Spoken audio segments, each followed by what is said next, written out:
So this past week, a friend of mine attended a community event for the first time since the pandemic. And afterwards, she confessed to me that she felt like she just wasn't quite sure she knew how to, quote, people anymore. It was like somehow during this extended period of isolation, she'd almost completely lost her ability in her mind to speak or to listen or even to communicate at all, really. And this got me to thinking about what the Buddha taught us about our speech and our listening skills, which is that we really do need to practice them. So it's just like anything else that we want to do well, like playing an instrument or learning how to draw maybe. In order to get better at communicating, we really do need to have a strong, ongoing dedication to practicing and honing our skills around this. In fact, according to the teachings, these skills are so important that the practice of mindful, or what is often called right speech, is one of the main spokes on the wheel of the Dharma, or the Noble Eightfold Path, which of course means that we can't get very far along in our development without these skills. Though, of course, what's also true is that unless we're the Buddha or have somehow managed to become enlightened, not a single one of us has yet mastered or perfected this. And I find that so incredibly helpful to remember that we are all absolutely not alone in our insecurity around our communication skills. We all struggle with it, which is why it's a practice. In the Pali language, the term for mindfulness is sati, S-A-T-I, which means to recall, to bring to mind, remember, recollect, be mindful of. Which means that as part of our practice, we are being asked to really nurture a strong, ongoing awareness of all of our communications. And at the very least, make sure that we're not causing any harm either to ourselves or to others. But what I find so interesting is that while our tendency is usually to worry quite a lot about what we should say, our ability to listen is what actually defines the entire practice of right speech, our ability to listen. In fact, good listening is the ground or the soil of any good communication. It's literally rooted there. It gets its nourishment from there. So the idea is that nothing, really nothing, can grow well in barren soil. And honestly, whenever I find myself with someone who really seems to know how to do this well, someone who knows how to give me their full attention or their non-judgmental, caring, empathetic, full-bodied presence, I just feel like I'm in the presence of such a rare gift. It's almost priceless, really, when someone can listen to you that fully. And right now, as we're all continuing to go through this incredibly difficult time in our history, I also think it's something we all desperately need, to be heard and seen and held in loving, caring presence. And so I thought I'd spend some time in this talk visiting this practice of mindful listening and exploring how we can not only recognize it more often, but how we can offer it out to others and also to ourselves. And by the way, that last part actually, being able to offer this listening to ourselves, might be the most important aspect of our practice. To give ourselves our own non-judgmental, caring, empathetic, full-bodied presence, so that in turn we can better offer that same kind of care out to others. As the great Zen master Thich Nhat Hanh once told us, you have lived with yourself your whole life, We think we already understand who we are. But unless we have listened deeply to ourselves with compassion and curiosity and without judgment, we may not know ourselves very well at all. I think that's so true. And so I want to spend some time exploring what this good listening might look like and how we can use our practice to nurture and develop it.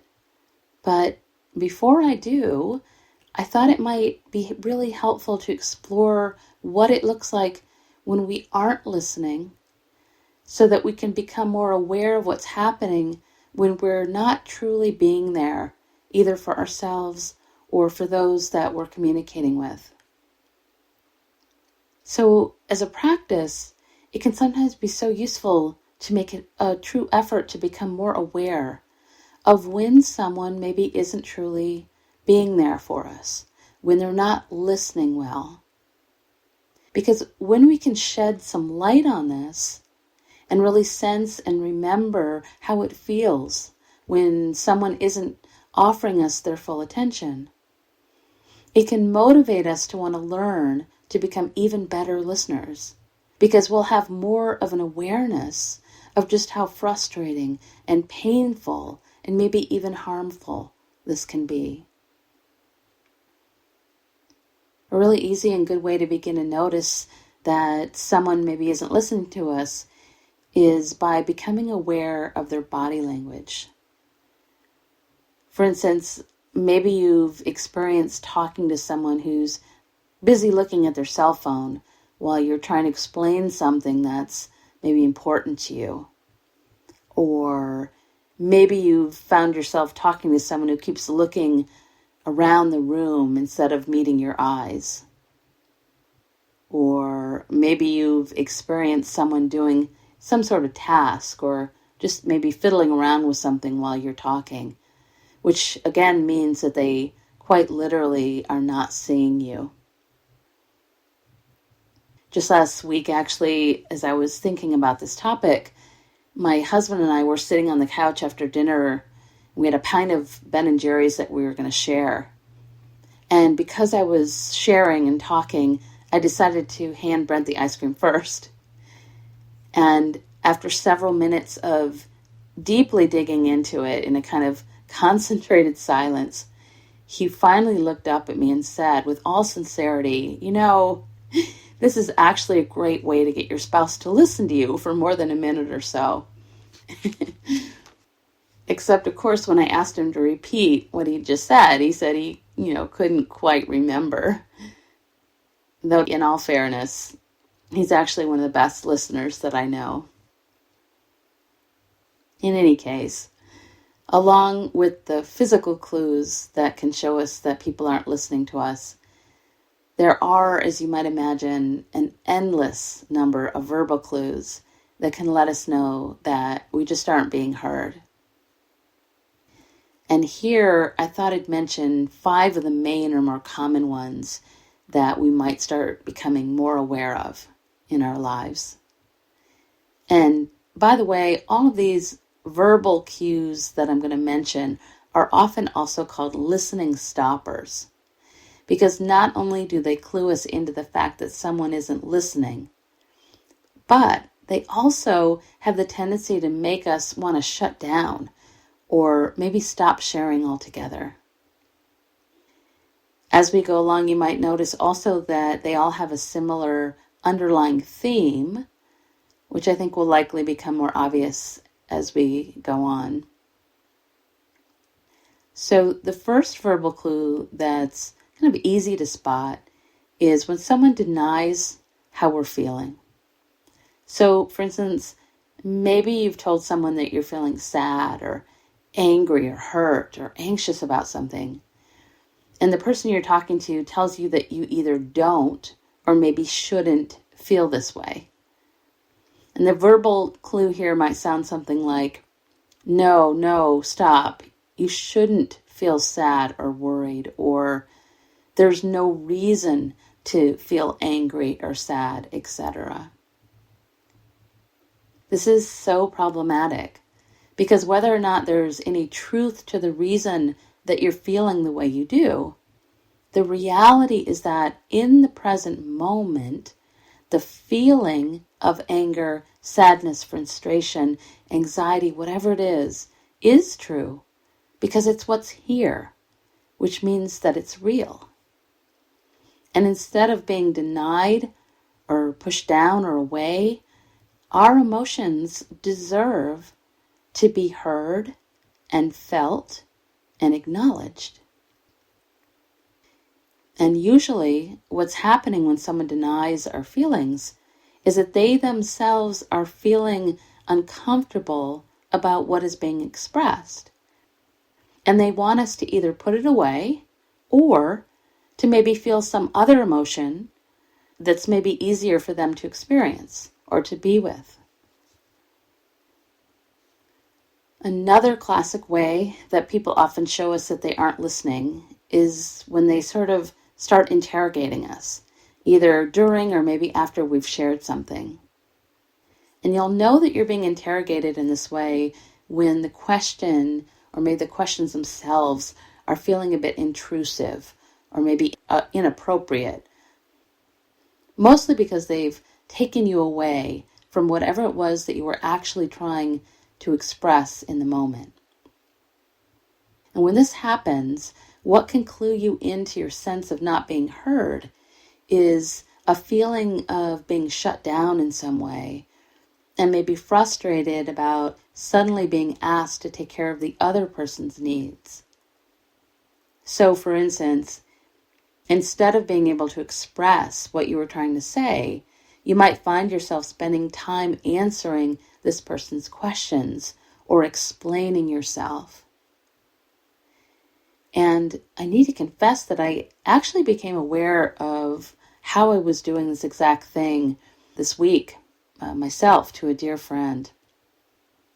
She was sharing her fear with me about the possibility that she might need to move out of a house that she really likes. And instead of listening to her, I found myself getting excited about the possibility of her living somewhere that I thought was really exciting. And then I found myself asking her all sorts of questions about this other place instead of listening to her fear, which very thankfully I realized was upsetting her, and I was able to stop and apologize. So that one's an easy one to do, maybe not so easy to catch sometimes. A third and very common way that people let us know that they aren't interested in our version of our own lives is by giving us unsolicited advice, which, as a confession, might be one of my very least favorite things in the world. And I know I'm absolutely not alone in this. Whenever I've offered a talk on mindful listening over the years and asked for a show of hands from anyone who likes unsolicited advice, only once in all the years that I've been teaching did someone raise their hand. And even then, what we established was that what this student appreciated was solicited advice, or advice that they'd specifically asked for or sought out.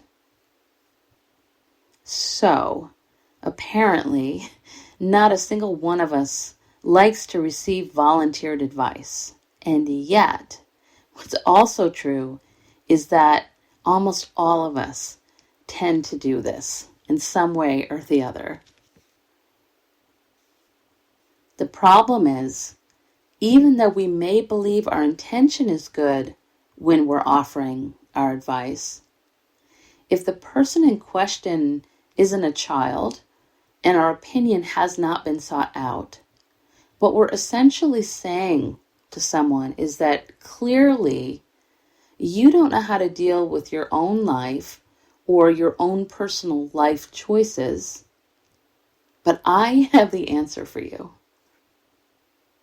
And of course, this can sometimes just feel awful and diminishing and frustrating to be on the receiving end of this, especially if maybe someone does this often as a kind of habit. A fourth way that people show us that they aren't fully there for us or for our stories or our feelings is when they take something that we've said and quickly turn the conversation around to themselves. And again, this one is tricky to catch sometimes because it can often just feel like the flow of conversation has shifted somehow. But you might also start to notice a sense of being somehow unfinished, like, hey, I felt like it was my turn and now suddenly it's yours again. Or like, anything you say about yourself is simply being used as a jumping off point, and you actually never really feel like you've fully finished sharing. You don't have that sense of completion. A very similar listening stopper to this one is when someone interrupts us. And this can be in mid-thought, mid-sentence, or maybe even at the very tail end of a sentence, which again, we may not have been given the chance to fully finish. And of course, we just naturally feel unheard whenever this happens, because the message is that the person that we're talking to really is not interested in what we have to say, but is simply waiting to reply. As the author Stephen Covey once so wisely noted, most people do not listen with the intent to understand. They listen with the intent to reply. Unfortunately, though, when this kind of interruption happens often, maybe throughout an entire conversation, it can sometimes just make us want to stop talking altogether. Mainly because it's become so clear that what we have to say is not being valued. And I also want to mention just one more verbal listening stopper, because it's one that can not only make us feel like we're not being listened to, but actually as if we're not even there. This is when someone dominates too much of the time in a conversation, or maybe rambles on through a variety of different topics without pausing for any input or reflection or sharing from us for maybe 5, 10, 15 minutes, even longer. And when this happens, you might start to sense that you've in some way become invisible and are just serving as an ear for the other person's own inner dialogue. Again, here, you might really feel like you literally are not being seen. And so, as I mentioned earlier, you may have noticed that there's a common theme or a thread that underlines all of these kind of listening stoppers. And that is the theme of self or ego, which, as we all know, is exactly what we're trying to work with, or maybe to loosen our grip on through our meditation practice. This strong sense of self, of course, is also exactly what creates so much of the dissatisfaction or suffering or dukkha in our lives. And it's also exactly what contributes to our inability to fully be there for another person, to be present with them fully.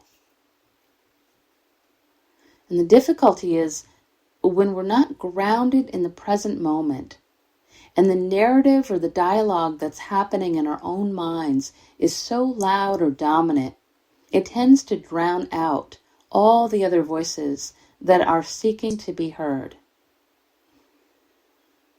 It's like when we're trying to listen to the news and someone else is busy voicing their very boisterous opinion about the news. Very difficult to listen. And in the same way, we can't listen to the news of others when our minds are so busy voicing their own news, along with our own strong opinions about that news.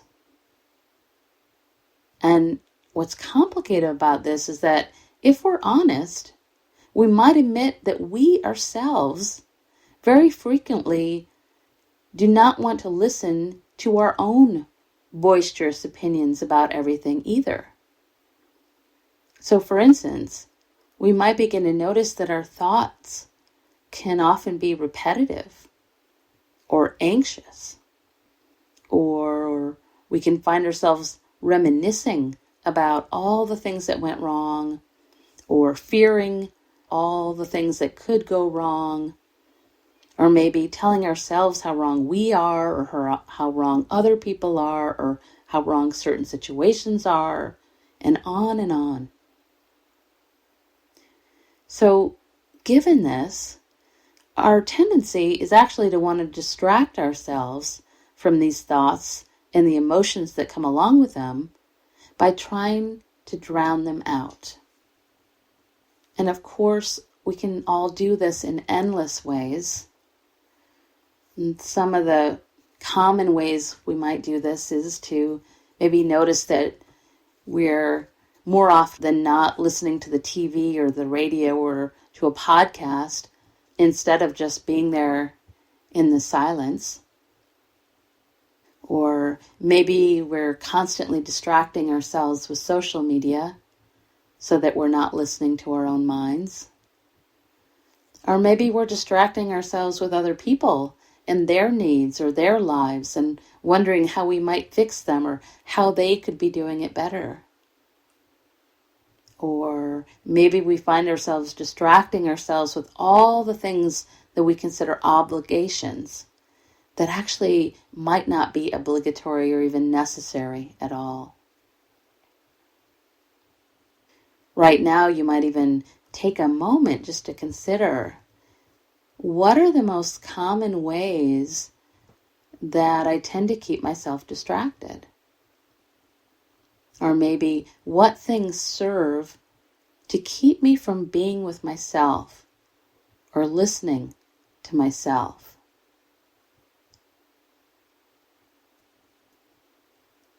The problem is, whenever we're distracting ourselves to avoid listening to ourselves, it just makes it that much more difficult to really listen deeply to anyone else. So for instance, we might start to notice how often we want to distract ourselves from whatever another person is saying or expressing. Or we might notice how often we become judgmental or irritated, impatient, argumentative, or bored when we're in conversation with other people. We may also start to notice how often we feel the need to offer suggestions about how to fix or make better. So this type of noticing is actually one of the main ways that we can start to practice mindful listening. Because when we start to become more aware of all the ways that we distract ourselves, either from ourselves or from others, we can make a very conscious effort to put those things down or aside and become even more quiet and try to really listen to what someone is trying to express, or even to what we ourselves have been trying to say or express to ourselves. Because of course, in order for us to learn how to really listen well, we first need to learn how to do this for ourselves. And happily, our formal meditation practice is a perfect place to do this, because it involves stopping all of our other activity and spending some extended time in silence with ourselves, just being with ourselves, and most importantly, of course, listening to ourselves. And by the way, we don't need to restrict this just to our formal meditation practice. We can do something like take 5, 10, 15 minutes or longer, maybe just a minute even, just to sit down with ourselves and be quiet. Maybe listen to the rain, or watch a bird, or look at a flower. Listen to our hearts and just allow ourselves to spend some quiet time alone with ourselves. This is such a simple thing, and you wouldn't think that it would be such a hard thing to do. But as the 17th century philosopher Blaise Pascal once said, all of humanity's problems stem from man's inability to sit quietly in a room alone. And honestly, I tend to believe that this is true in some way. In any case, however we do it, as we sit in silence and listen, what we're practicing is being with all the feelings and emotions and thoughts that are arising within us when we finally do stop and finally listen to what we've been saying to ourselves. What we're absolutely not trying to do is to somehow escape our thoughts and emotions, maybe by going to some blissful, non-thought place. What we're practicing is how to be with all of these things, with our thoughts and emotions and bodies, with kindness, compassion, joy, and ease, so that we can meet them in the same way in our daily lives. This is what we're practicing. What this means is that our practice of listening should always and forever involve a strong, sincere attempt to offer ourselves our own kind, warm-hearted, non-judgmental presence and understanding, or our metta, our loving kindness, our karuna, compassion, and upekkha, equanimity. This is how we are being asked to practice, always. As the theologian Paul Tillich once said, the first duty of love is to listen. The first duty of love is to listen. Or as Thich Nhat Hanh tells us, we need to listen to both ourselves and others with, quote, no blame, no reasoning, just understanding. If you understand and you show that you understand, you can love and the situation will change. This is just incredibly important because if we're listening to our own minds and hearts with any kind of aversion, what we're doing then is training ourselves to listen to both ourselves and others with aversion and judgment, and very likely a strong urge to fix. Instead, again, our practice is asking us to allow, the word allow, whatever arises within us to be heard without judging it or shutting it down or running away, and especially without trying to fix it. The writer Parker Palmer reminds us, if we want to support each other's inner lives, we must remember a simple truth. The human soul does not want to be fixed. It wants simply to be seen and heard. And yet, as we all know, this is usually exactly what we're struggling with, isn't it? With judgment, either of ourselves or of others. And just for a moment, you might think about what happens to a conversation when there is judgment.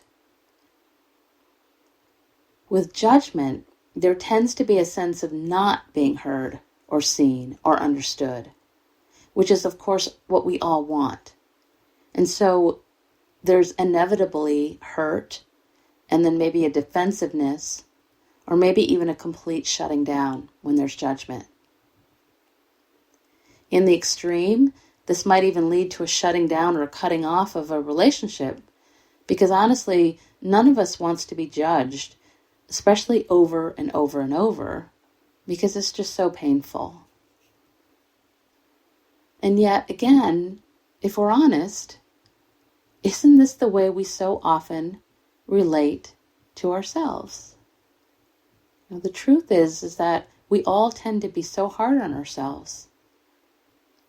So what we're being asked to do is to practice with this by, again, trying to work on being non-judgmental and becoming more and more willing to just be with all of our messiness and to listen to ourselves with friendliness and respect so that we're not cutting ourselves off from ourselves.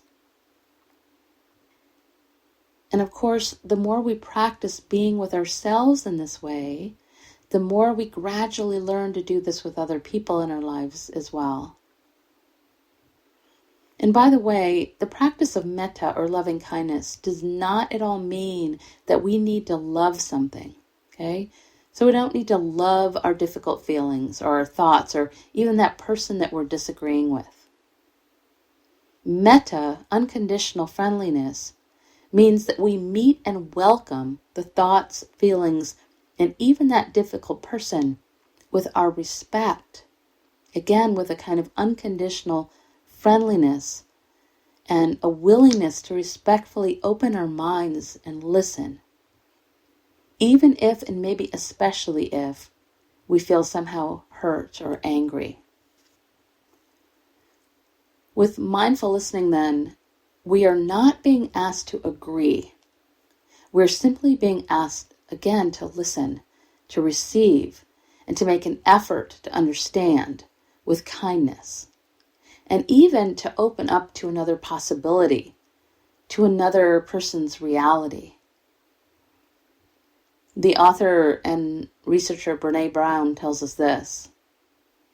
She says, in order to empathize with someone's experience, you must be willing to believe them as they see it, and not as how you imagine their experience to be. And so when we are listening to another person, what we're doing is giving them our full, friendly, embodied presence and setting aside our own judgment by meeting them exactly where they are.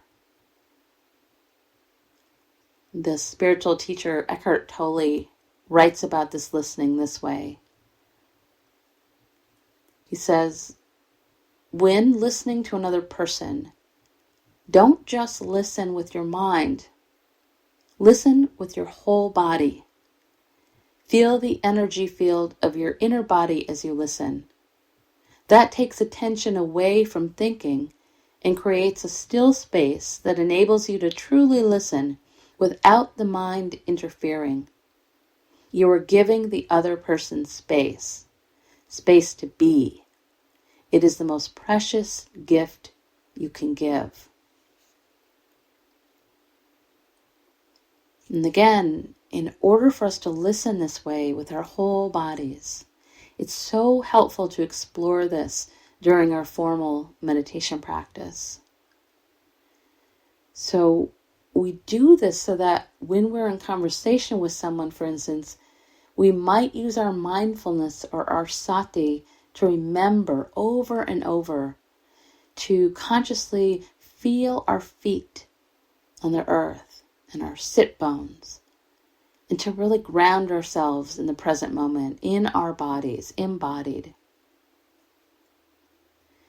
We can also remember to notice the breath and sense what's happening. Is the breath relaxed or restricted or tight when you're in conversation with this person? We might also remember to sense whatever emotions might be flowing through us and just noticing them, again, without needing to act on them. And of course, we can also notice our thoughts or that second conversation we're having in our own minds. And then just like we do in our meditation practice, when we can let go of that narrative and return again to the breath, we can return to being with this person and to whatever it is that they're sharing, as if they are the breath that we are trying to concentrate on. We can also practice relaxing, which means we can consciously calm our bodies and our breaths, and maybe notice when we feel like speeding up or running. And then again, consciously drop our shoulders, slow down, and breathe. We can also practice really focusing or concentrating again, just like we do in our formal meditation practice. So for instance, when we're in conversation, we can make a strong effort just to not fidget or multitask or walk around or pick up our cell phone. We can concentrate on what that person is saying. We can also practice becoming more connected simply by making eye contact, which means not looking around or at something else. And then maybe allowing ourselves to stay with and feel the possible uncomfortableness of that, the intimacy that arises with looking someone in their eyes.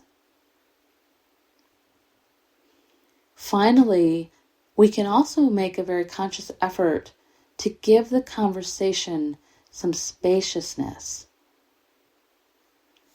This might take the form of pausing for a few breaths after someone is shared, instead of just jumping right in, maybe, or even over. When we can offer this pause, it can give each person time to process and reflect, and maybe even open some space for something new to arise, or maybe for an unfelt emotion to finally show itself in the pause. And I know for many of us, offering this kind of pause in a conversation can sometimes feel a bit scary, like maybe we're falling off a cliff. But in practice, it can show the other person that we really care about what's just been shared.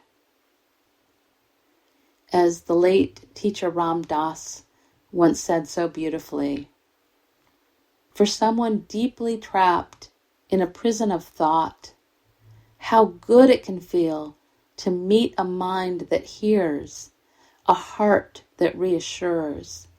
It's as if a listening mind is, in and of itself, an invitation to another mind to listen to.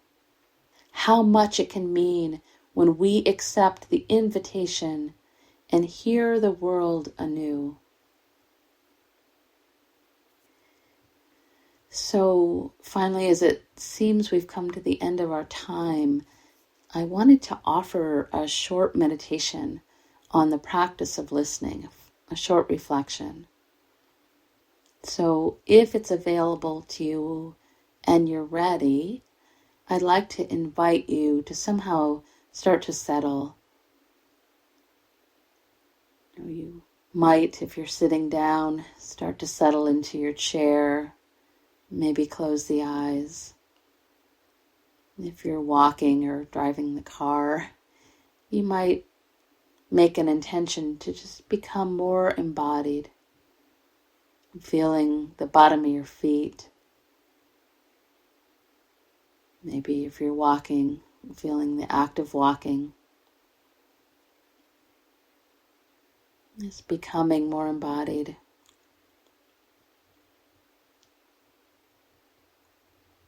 Maybe taking a nice deep breath in, a slow breath out, letting go.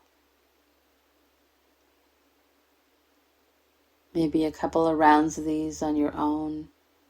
Get in touch with the breath and relax the body and the mind.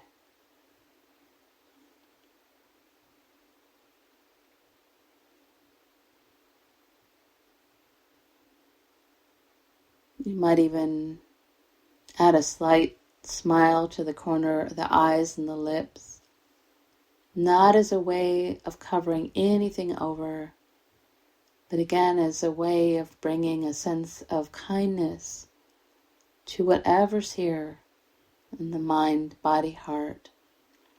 Again, being our own loving presence in this way. You might even listen to what your body might be expressing in the moment. Maybe it's feeling tired or heavy, anxious. Maybe there's some pain in the body. Maybe there's a sense of being relaxed. Just notice, again, whatever's here, just listen and let be. Still breathing.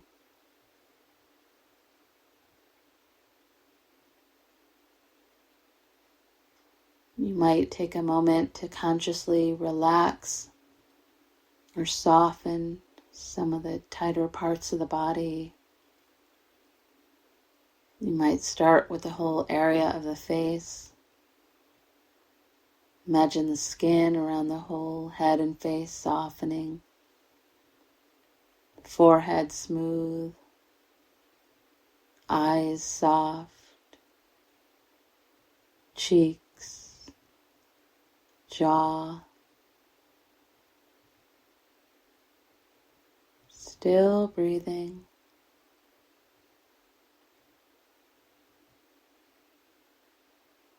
You might notice the neck and shoulders, letting the shoulders drop.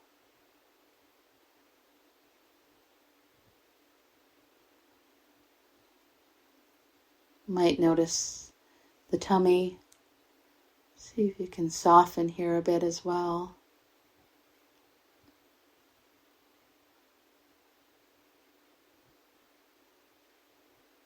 You might notice your hands, whatever the hands are touching.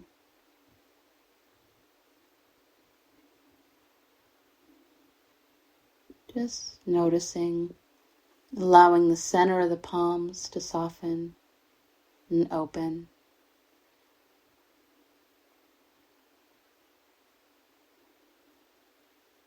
Still aware of the breath,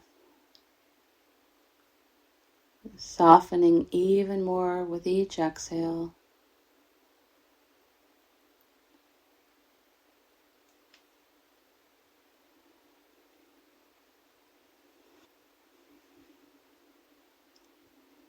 And as you're ready, I'd like to invite you to consider, is there some issue that someone maybe wants to talk to you about that maybe you just don't want to hear?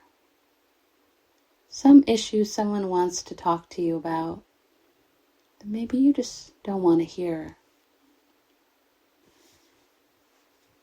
Or maybe it's something that you would like to talk about to someone, but you are in some way avoiding that conversation. And this might even, by the way, take the form of a conversation you need to have with yourself that maybe you're avoiding.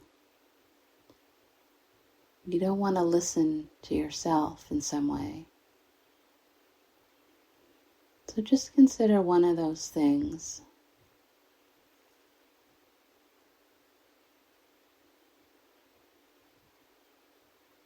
And then as you're considering this, you might ask yourself or notice, what happens in the body when I even consider this topic of conversation with myself or another person? What happens in the body? Noticing the body. Maybe naming the emotion or a feeling that arises.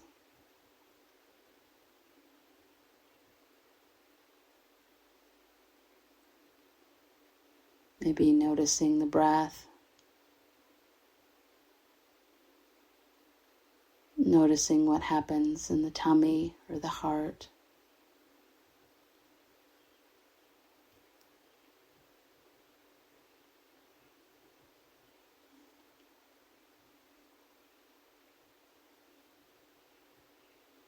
You might even now consider, what am I believing about this conversation that might be preventing me from listening or speaking? What am I believing that might be preventing me from listening or speaking?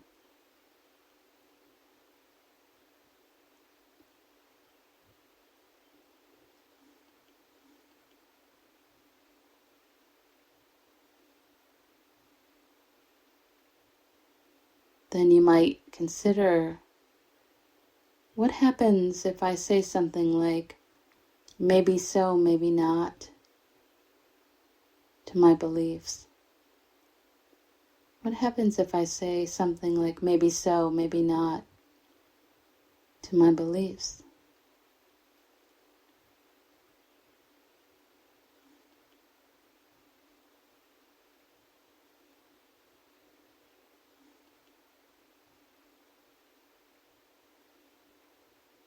You might now consider, what would it be like to stay rather than flee from this conversation?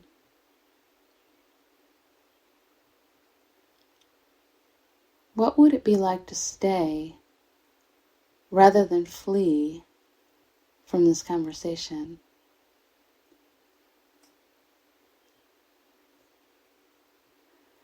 Would it be possible to stay with the physical sensations or emotions that might arise with as much kindness and compassion as I can generate?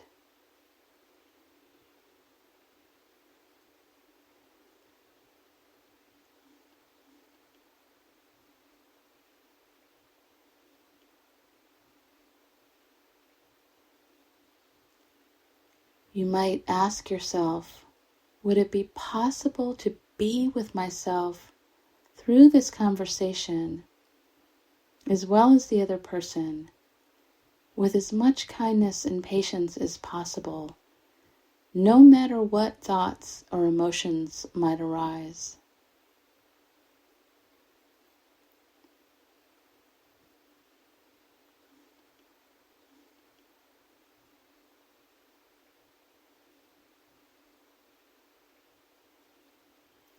You might ask, would it be possible to meet this conversation and this person with as much unconditional friendliness, respect, and patience as possible?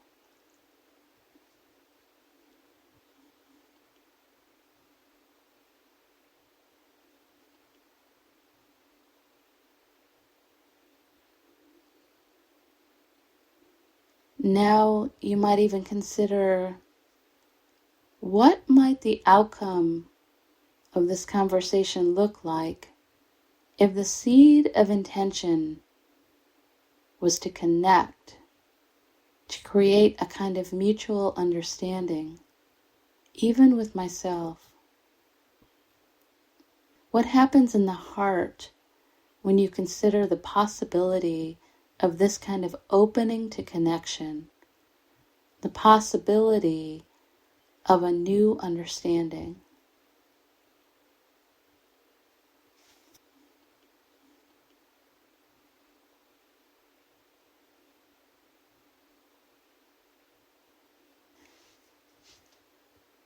And finally, with the eyes still closed, I invite you to listen to these words from the poet William Stafford, who writes, "Next time what I do is look at the earth before saying anything. I'd stop just before going into a house and be an emperor for a minute and listen better to the wind or to the air being still. When anyone talked to me, whether blame or praise or just passing time, I'd watch the face, how the mouth has to work, and see any strain, any sign of what lifted the voice. And for all I'd know more, the earth bracing itself and soaring, the air finding every leaf and feather over forest and water, and for every person, the body glowing inside the clothes like a light. Namaste and blessings.